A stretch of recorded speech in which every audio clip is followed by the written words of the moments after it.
Летното сонце кое се уште не е во својот максимум поволно влијае врз здравјето на населението.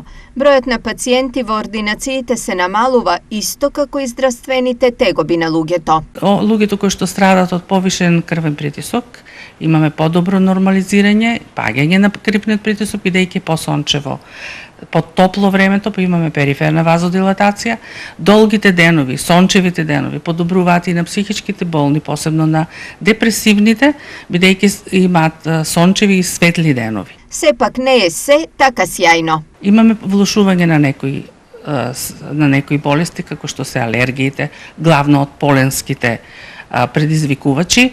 Исто така се влошуваат и заради тоа што полесно се расипува храната, почести се гастроинтестиналните тегоби, тровење од храна почести. За сонцето да биде уживање и лека, здравјето да не се става на ризик, лекарите советуваат. Во овој период од годината препорачуваме свежа храна, свежо припремена, ако храна која што не се вари, убаво измиена, може и да отстои во стоечка вода со сода, бикарбона, па после убаво да се измие.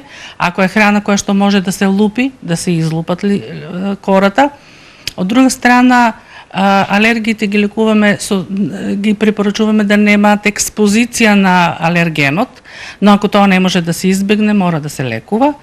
Редовно пиење на останатата терапија, да излегуваат, да пешачат, но никако не меѓу 12 и 16 часот. Пиење најмалку на 2 литра вода, ако излегуваат, обавезно со себе да носат чиста вода. Ние препорачуваме вода, но може да пијат и чаеви, сокови, значи кој што преферира.